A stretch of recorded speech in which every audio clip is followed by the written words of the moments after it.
명당. 강동구 잠실 쪽에서 남한산성을 오르려면 국립경기장 지역인 강동구 2동과 방이동을 지나 오금동을 경유해야 한다. 이 오금동 지역 중에서 한강이 내려다 보이는 곳에 계롱리라는 자연불악이 있다. 이곳에는 매화낙지형, 즉 매화꽃이 땅에 떨어진 모양의 명당이 있다. 명당이란 아주 좋은 외자리로 그곳에 묘를 쓰면 후손들이 영달한다는 풍수지리설에서 유래된다. 이 계롱리 명당에는 조선 중기 인조 때 명장이던 임경업 장군의 증조부 묘가 있었다. 그런데 이곳이 명당으로 알려진 데에는 신비스러운 이야기가 오늘날까지 전해오고 있다. 지금부터 500년 전 서울에서 홀어머니를 모시고 비난하게 지내던 한 총각이 있었다. 그는 가세가 어려운 관계로 글은 배우지 못했어도 마을 사람들은 그의 성이 임씨이므로 그를 임도령이라고 칭했다. 어느 해 이른 봄, 보릿고개가 시작될 무렵이다. 벌써부터 양식이 끊어져 끼니를 잊지 못하게 된 임도령은 굶어 죽을 날만을 기다리게 되었다. 이리하여 임도령은 생각 끝에 광주에 산다는 부자 친척 집으로 식량을 구하러 떠나기로 작정했다. 동대문을 나서서 광나루 한강가에 이른 임도령은 나룻배를 타고 강을 건너 송파나루에 닿았다. 그는 허기진 배를 움켜쥐고 들판을 지나 언덕을 넘어 남한산 기슭으로 들어섰다. 그러나 낯선 산길을 걷던 임도령은 그만 길을 잃어 산속을 헤매게 되었다. 이처럼 한참 헤매고 있을 때 저 많이 떨어진 곳에서 불빛이 반짝이는 것이 보이는 것 같았다. 이에 임도령은 눈이 번쩍 띄어 불빛이 비치는 곳에 도착해 보니 작은 집 한 채가 있었다. 그런데 주위는 조용하고 인기척이 없이 불빛만 창밖으로 비치는 것이었다. 이상한 생각이 든 임도령은 마음 한구석에 불안한 감이 없지 않았으나 상황이 급박한지라 용기를 내어 주인을 찾았다. 그러자 인기척이 없던 것 같은 방 안에서 조금 있다가 방문이 스르르 열리면서 사람이 나타났는데 자세히 살펴보니 묘령의 아름다운 여인이 아닌가. 임도령은 이와 같은 산속에 여인 혼자 살고 있는 것에 놀랐지만 그보다도 여인의 뛰어난 미모에 더욱 놀랐다. 이윽고 여인은 임도령을 바라보면서 이렇게 날씨가 굳고 늦은 밤에 어떻게 저희 집을 찾아오셨는지요? 라고 묻자 임도령은 그녀의 미모가 너무나 황홀해 미처 대답을 하지 못하다가 간신히 입을 열어 저 그만 산중에서 길을 잃고 헤매다가 이곳 불빛을 보고 찾아온 사람이니 하룻밤 신세를 지고 싶습니다. 하였다. 그리고 이어서 임도령은 그의 처지와 길을 잃게 된 사연을 이야기했다. 그러자 미모의 여인은 딱하게 되셨군요. 그러나 이 집은 단칸방으로 소녀 혼자 살고 있습니다. 이렇게 밤도 깊고 날씨조차 굳으니 다른 곳으로 가시라고도 할 수 없고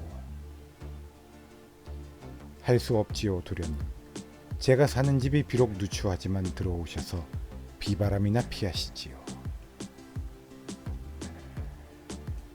여인의 말에 임도령은 여인이 혼자 지낸다는 말에 들어가는 것을 주저했지만 그녀의 권유에 못 이겨 방 안에 들어서게 되었다. 임도령이 미모의 여인의 방에 들어서 보니 비록 집은 오막살이지만 방 안은 시골집 같지 않게 가구와 장식이 꾸며져 있어 눈이 부셨다. 임도령이 엉거주춤앉자 처녀는 자기 이름을 용녀라고 하면서 인사를 한 뒤 오늘 밤 소녀와 도련님의 만남이 모두 옥황상제께서 점지해 주신 인연으로 생각됩니다. 라고 하더니 귀밑이 밝아지는 것이 아닌가. 처녀의 말을 들은 순간 임도령은 무엇에 머리를 맞은 듯 정신이 얼떨떨했다. 이윽고 용녀는 밖으로 나가더니 잠시 후 진수성찬을 차린 상을 가지고 들어왔다. 임도령은 마음속에 의심을 떨쳐버릴 수가 없었으나 가뜩이나 시장하던 터라 에라 모르겠다, 될 대로 되라 하고 마음을 굳게 먹고 권하는 대로 술과 음식을 달게 먹었다. 그러고 나서 임도령은 생각지도 못한 미녀와 하룻밤을 지내게 되었다. 꿈만 같은 짧은 봄날 밤이 지나고 아침이 되었다. 임도령은 홀어머니께 이 사실을 알리고 허락을 얻어 용녀와 같이 살기로 정했다. 그래서 떨어지지 않는 걸음을 옮겨 서울로 향했다. 얼마쯤 걷던 임도령은 용녀 생각이 나서 도저히 걷지 못하고 불이 나게 그 집으로 돌아와 보니 어인일인지 그 자리에 있어야 할 집이 보이지 않고 큰 고목만이 서 있는데 그 옆에는 머리를 풀어 헤친 한 여인이 서 있었다. 임도령은 너무나 놀라 그 여인의 얼굴을 자세히 보니 어제 자기와 하룻밤을 지낸 아름다운 용녀가 틀림없었다. 임도령이 그녀에게 다가가자 용녀는 어젯밤과는 달리 쌀쌀한 태도로 쳐다보면서 천천히 입을 열기를, 이왕 일이 이렇게 되었으니 모든 사정을 말하지 않으면 아니 되겠군요. 저는 500년 된 암구렁이입니다. 저는 용이 되어 하늘로 올라가는 것이 소원이었는데 인간의 남성인 당신의 덕택으로 그 소원이 이루어지게 되었습니다. 이게 모두 당신의 덕입니다. 아무쪼록 평안히 계십시오. 하고 말을 마치더니 용녀는 하늘에서 잡아당기는 것처럼 빨려 올라가는 것이었다. 임도령은 점점 멀어져가는 용녀를 보고 미친 듯이 그녀의 이름을 불렀다. 이때 그녀의 마지막 목소리가 들려왔다. 도련님, 잠시 후 제가 올라간 자리에 비늘 3개가 떨어질 것입니다.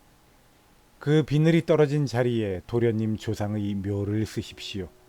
그러면 도련님 자손 중에 뛰어난 장수가 나올 것입니다.